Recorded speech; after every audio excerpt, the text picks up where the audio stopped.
Selamat pagi, senang sekali saya Rosmi Rahma kembali menjumpai Anda dalam program Redaksi 33. Kami akan menyajikan informasi penting untuk Anda dan berikut di antaranya. Komisi Pemilihan Umum Kota Balikpapan menyiapkan alat pelindung diri kepada petugas PPDP dalam melakukan pemutakhiran data pemilih. Pemutakhiran data pemilih dilakukan pada 18 Juli hingga 13 Agustus mendatang. Sejumlah relawan dan pegawai KPU Kota Balikpapan pada Rabu siang di Aula KPU melakukan pemilahan sejumlah alat pelindung diri untuk petugas PPDP dalam melakukan pemutakhiran data pemilih dan juga stiker PPDP pada pemilihan wali kota dan wakil wali kota Balikpapan pada bulan Desember mendatang. Ketua Komisi Pemilihan Umum Kota Balikpapan Nur Toha menjelaskan, petugas PPDP akan melakukan pemutakhiran data pada tanggal 18 Juli mendatang dengan mendatangi rumah warga untuk memastikan hak pilih dalam pilkada tahun ini. KPU Kota Balikpapan akan menurunkan 1.500 petugas PPDP dari tanggal 18 Juli hingga 13 Agustus 2020. APD yang disiapkan oleh Komisi Pemilihan Umum Kota Balikpapan untuk petugas PPDP berupa pelindung wajah, masker, hand sanitizer, dan juga dibekali dengan alat pengukur suhu tubuh atau termogan. Pilkada kita ini kan memang dilaksanakan di masa pandemi. Maka turun PKPU nomor 6 itu mengatur pilkada di masa pandemi khusus. Apa bedanya? Seluruh tahapan sama. Bedanya adalah setiap kegiatan tatap muka, pertemuan, penyerahan dokumen harus mengikuti protokol COVID. Nah, PPDP itu kami lengkapi dengan masker. Itu wajib itu hukumnya itu. Kalau dia tidak pakai masker maka jadi temuan. Itu sebuah pelanggaran atas prosedur. Kemudian face shield. Kemudian sarung tangan. Di Balikpapan ini khusus Balikpapan kita bekali termogan. Ini mungkin daerah lain nggak ada nih. Karena apa? Setiap nanti dia bertemu dengan pihak-pihak yang akan dimintai keterangan, mereka minta izin dulu untuk mengukur suhunya. Dalam rangka apa? Menyelamatkan dia dan orang lain. Petugas melakukan pemutakhiran data pemilih dengan protokol kesehatan lantaran dilakukan dari rumah ke rumah. Dari Balikpapan, Muhammad Idris, Tim Kaltim TV.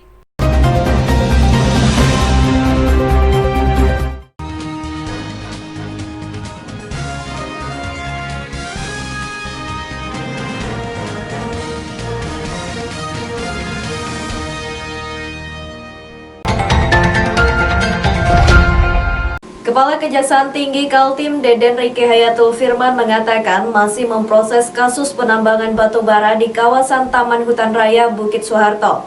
Jaksa penyidik bahkan sedang mencari data sampai ke Jakarta. Menjawab pertanyaan wartawan, Kajati Kaltim Deden Riki Hayatul Firman mengatakan, semua kasus peninggalan Kajati sebelumnya masih on the track.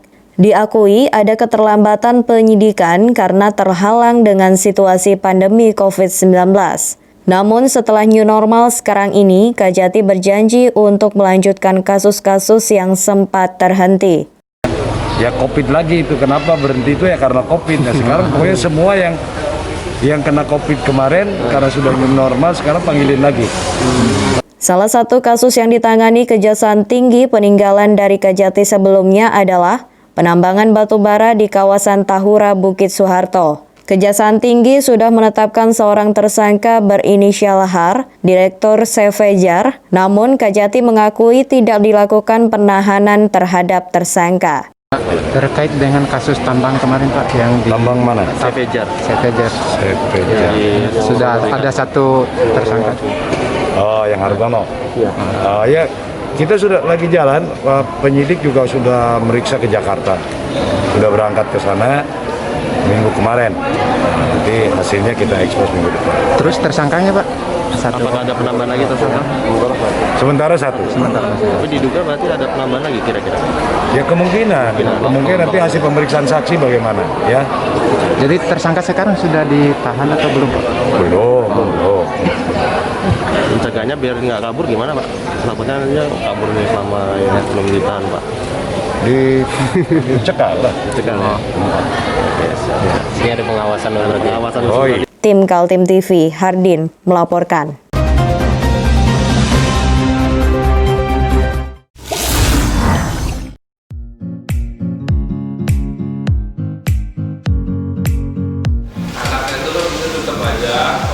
Cara mudah beriklan digital di Kaltim TV.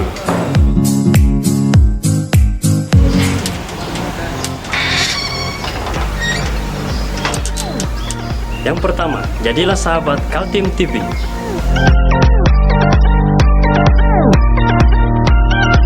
Dengan Rp1.000.000, para sahabat mendapat 20 kali tayang di slot berita kamu.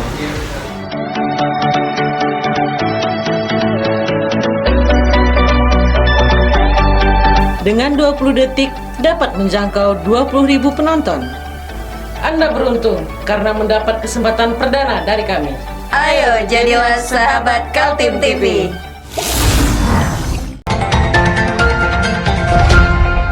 Kita awali redaksi 33 kali ini. Meski masa pandemi COVID-19, pemerintahan Desa Lojanan Ulu, Kabupaten Kutai Kartanegara tetap konsisten melaksanakan proyek pembangunan yang anggarannya bersumber dari dana desa.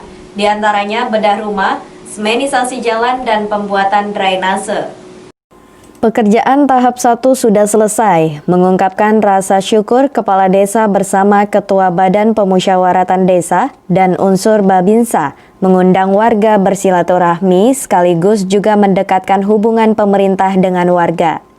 Dengan warga atau masyarakat, perangkat desa memaparkan hasil kegiatan selama ini, alhamdulillah masih bisa menyempatkan untuk menyampaikan program 2020 ke depan melalui aktivitas yang sudah kita sahkan. Alhamdulillah sudah bisa menyampaikan kegiatan di tahap 1 2020. Tadi kita semua tayangkan di sini supaya masyarakat tahu bahwa Desa Lojanan Ulu itu dengan dana tahap 1 2020 itu sudah tersalurkan, sudah digunakan dengan sebagaimana mestinya. Proyek-proyek yang sudah dikerjakan menggunakan dana APB Desa, diantaranya adalah program bedah rumah, semenisasi jalan, serta membuat drainase. Menurut Kepala Desa Supario, dengan selesainya pekerjaan tahap 1, maka jajaran pemerintahan desa sudah siap menjalankan program tahap kedua. Bahwa di tahun 2020 tahap 1 yang sudah mendekati pencairan tahap 2, kegiatannya sudah kita selesaikan, tinggal menunggu berkas pendukung pencairan untuk tahap 2. Sementara Ketua BPD Lojanan Ulu, Biadi Bintoro, mengapresiasi kerja yang dilakukan pemerintahan desa di bawah kepemimpinan Supario. Menurutnya, Kepala Desa mampu menggerakkan semua potensi desa, termasuk warga, agar aktif dalam pembangunan. Sebagai fungsi tupoksi kami, Kemendagri 110 pasal 32 itu pengawasan kinerja kepala desa. Dan alhamdulillah setelah dilantik setelahnya luar biasa, bahkan sampai program di APBD 2020 tahap pertama ini sudah terselesaikan. Ada tahapan BLT yang perintah dari Kementerian Pedesaan itu sudah, dan tadi sudah disaksikan oleh semua masyarakat yang ada. Tim Kaltim TV melaporkan.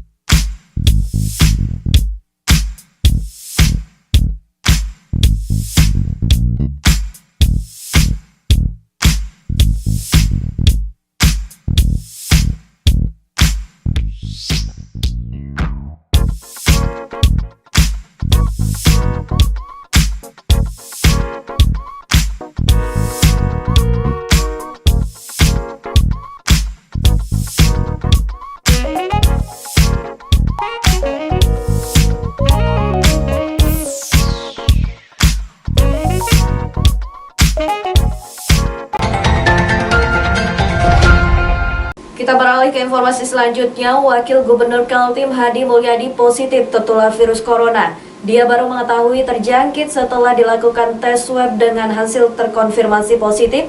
Kini Wagub menjalani penyembuhan dengan isolasi mandiri di rumah. Kabar Wakil Gubernur Kaltim Hadi Mulyadi tertular virus corona dibenarkan oleh Kepala Biro Humas Setdaprop Kaltim Syafra Nudin.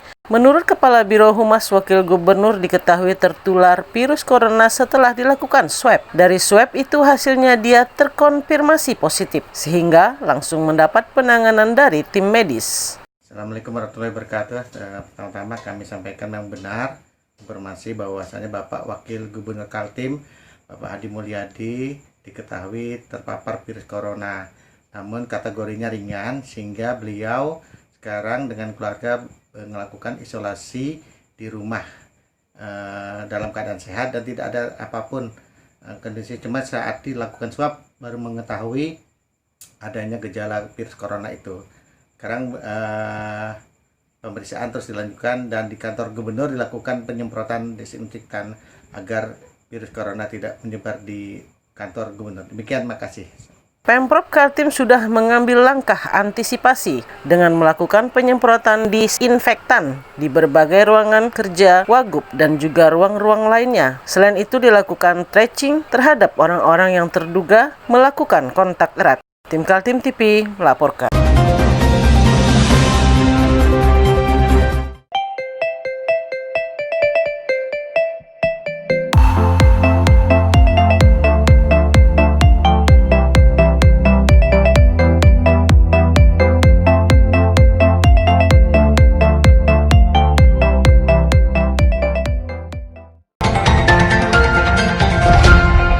Belasan mahasiswa mendatangi kantor perusahaan daerah air minum atau PDAM Tirta Manggar di Jalan Ruhui Rahayu, Balikpapan Selatan. Para mahasiswa ini menuntut PDAM untuk segera melakukan transparansi tagihan PDAM yang membengkak.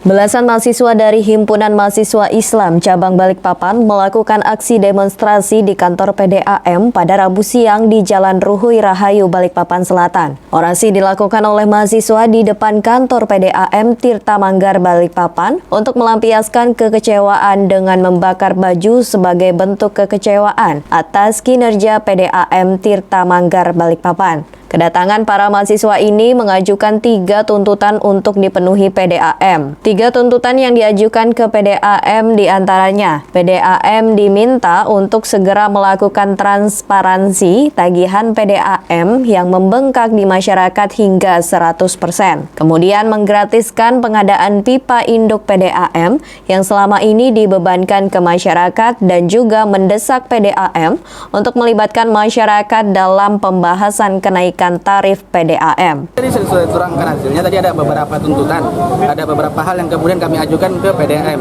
Hari ini kan terkait dengan misal kayak hak masyarakat. Nggak merasa puas nggak Mas? Ya? Merasa puas? Terlalu banyak hal diplomatis yang kemudian dihadirkan. Bahasa-bahasa framing. Hanya beberapa hal yang kemudian didatangkan. Tetapi kemudian yang lain seperti terlihat tersembunyi. Ya. Kan seperti itu. Lanjut lagi nggak ke wali kota? Lanjutannya apa? Lanjutannya jelas karena mereka memperlihatkan bahwa hari ini yang kemudian mengakomodir itu adalah pemerintah wali kota. Kami akan hadir ke sana. Kami akan hadir ke wali kota karena mereka melempar itu ke pemerintah kota. Walaupun mereka bilang mereka sudah mengajukan. Karena yang jelas kami tadi sasar tentang pengajuan. Akan ada aksi lanjutan berarti. Kami akan datang ke pemerintah kota. Kalau misalnya di sini tuntutan tidak tersampaikan, tidak selesai semua permasalahannya, hari ini kami akan datang kembali dengan masa yang lebih besar. Hari ini kami berjalan karena protokol kesehatan. 3 poin tuntutan pun langsung ditandatangani Direktur Utama PDAM Tirta Manggar untuk segera dilakukan pembahasan bersama pemerintah Kota Balikpapan. Meski demikian, pihak PDAM tidak bisa memberikan kepastian waktu untuk melakukan tindak lanjut dari tuntutan mahasiswa. Kita apresiasi ya kebetulan dari adik-adik mahasiswa terhadap kondisi di Balikpapan saat ini. Tentunya ini juga menjadi PR bagi kami untuk terus meningkatkan layanan kepada masyarakat khususnya pelanggan. Jadi itu yang kesan kami. Sekali lagi terima kasih. Adik-adik mahasiswa punya atensi yang lebih besar sehingga kami juga terpacu untuk lebih bersemangat meningkatkan pelayanan kepada masyarakat. Pak, terkait pembayaran kelebihan dari masyarakat seperti apa Pak sejauh ini? Pembayaran kelebihan seperti masyarakat memang selama ini ada dua kebijakan yang kita tempuh. Kalau itu kelebihan pembayaran karena memang kesalahan pembacaan, kita bisa pengembalian atau kompensasi dengan tagihan bulan selanjutnya. Aksi mahasiswa di kantor PDAM mendapatkan pengawalan aparat kepolisian, Polresta Balikpapan dan Polsek Balikpapan Selatan, dan juga Satpol PP Kota Balikpapan. Aksi demo yang digelar berjalan aman dan lancar. Dari Balikpapan, Muhammad Idris, tim Kaltim TV.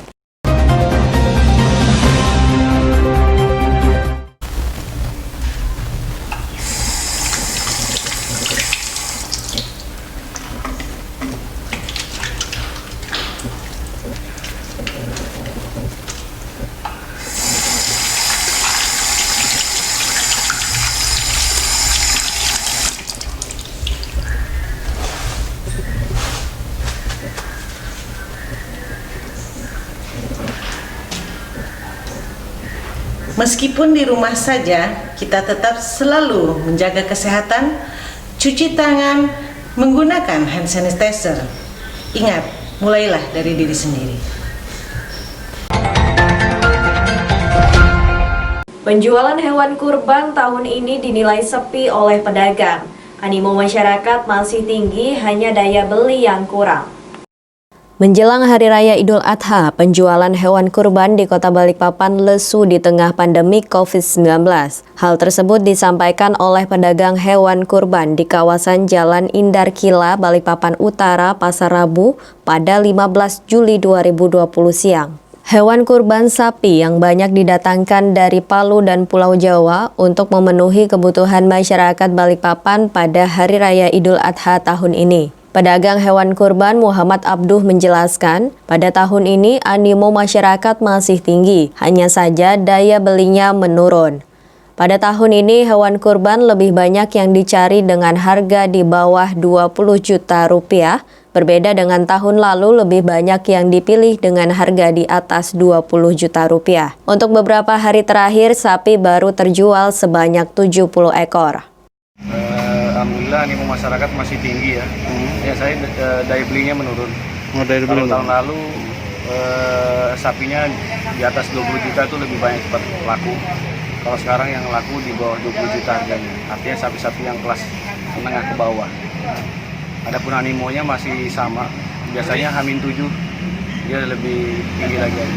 Untuk saat ini sudah berapa yang terjual ini?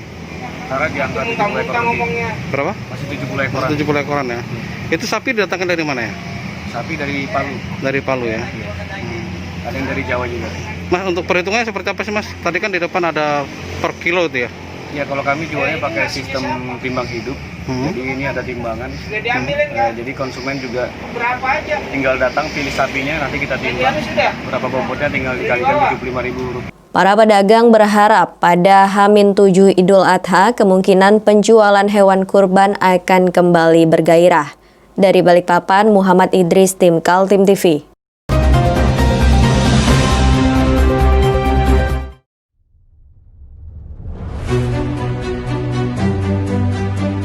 Hari ini kita ada kegiatan untuk membungkus sembako untuk dibagikan ke masyarakat yang membutuhkan karena COVID-19 ini.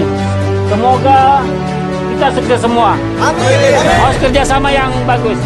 Pancasila! Pancasila!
Demikian redaksi 33 kali ini. Informasi lainnya dapat Anda simak melalui situs website kami www.kaltim.tv, channel YouTube dan fanpage Facebook Kaltim TV.